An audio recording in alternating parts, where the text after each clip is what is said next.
Hi, I'm Anna, and welcome to the Somport Deep Cut. There's something that happens when you've been studying D3 for long enough. At first, you're energized. Pages of soil and slopes, altitude and rainfall, grape varieties and clones.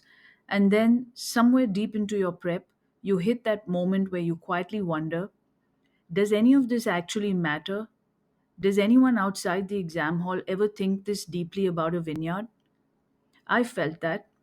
Every student I've walked with has felt that. And that's why I wanted to record this episode. Because the answer is yes, it matters profoundly.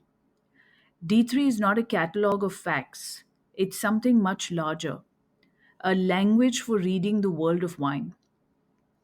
To show you what I mean, I want to walk through a few stories, real producers, real decisions, real consequences, where the very things you study in D3 become the tools that shape vineyards, strategies, futures.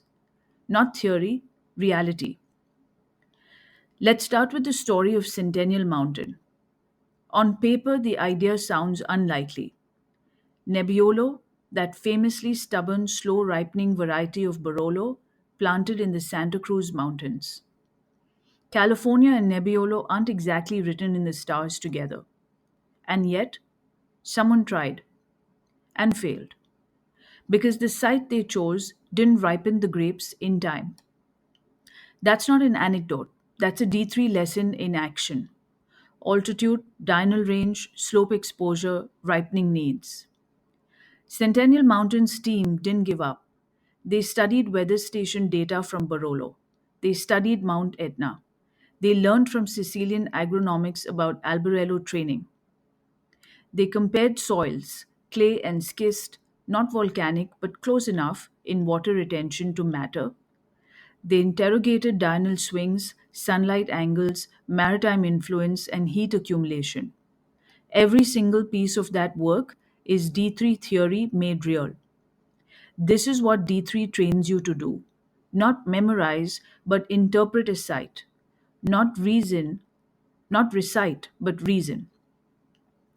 When you understand climate, geology, topography, and varietal physiology, you stop seeing a vineyard as a postcard.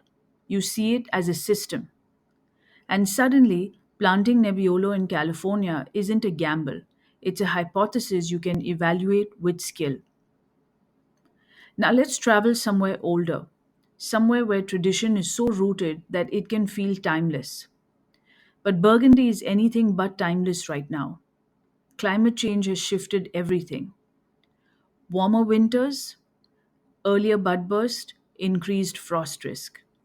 Lower rainfall, drought stress on thin limestone soils where irrigation is forbidden. More violent hail, new adoption of hail nets, once taboo.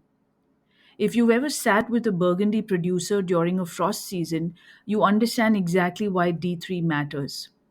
Bud fertility, slope gradient, soil depth, rootstock choices, water retention, these aren't academic footnotes. They're the difference between a harvest and a heartbreak. A diploma student doesn't just say climate change is affecting Burgundy. They understand how and why.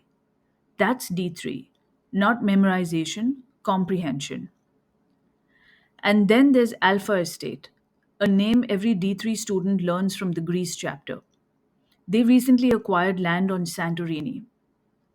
Now, Santorini is not just an island, it's a geological identity, volcanic terroir, fierce winds, basket train vines, blistering UV exposure, almost no rainfall.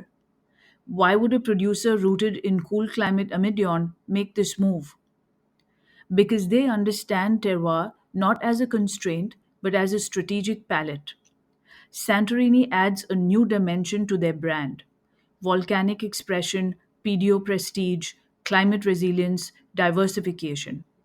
This isn't random expansion, it's a terroir driven business logic, exactly what D3 trains you to analyze. And it's a reminder that the diploma doesn't end at the vineyard. It walks straight into commercial decision making, export strategy, and long term planning. And finally, Sonoma. A proposed wine improvement district, a WID, meant to raise millions for regional marketing. On paper, a sound idea. In practice, a fracture. Producers reliant on direct to consumer sales pushed back hard, not because they opposed marketing, but because the fee structure didn't reflect their realities. Trust, equity, transparency, and economic impact collided. And suddenly, a marketing proposal becomes a case study in stakeholder balance, brand identity, pricing elasticity, community dynamics, and the invisible architecture that holds a wine region together. Again, these are D3 concepts: the economic side, the business side, the human side of wine. This is what the diploma prepares you for.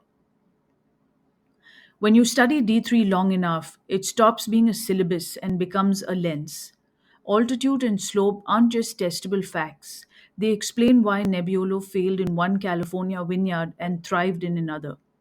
Soils aren't just percentages of clay and schist, they explain how a producer chooses to expand to Santorini.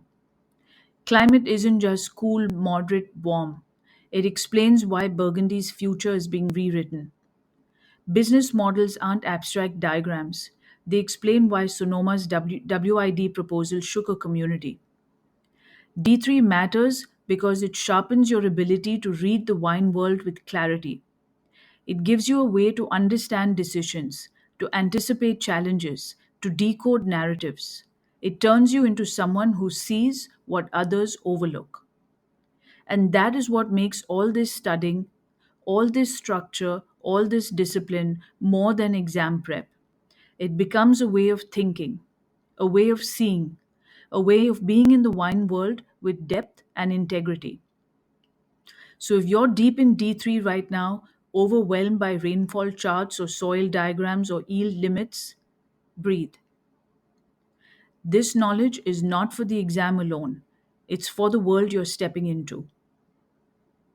Thank you for walking this ironclad journey with me. And if you want to read the full written reflection, it is linked to this podcast. You've got this, and I'm rooting for you always. I'll see you on the next Deep Cut.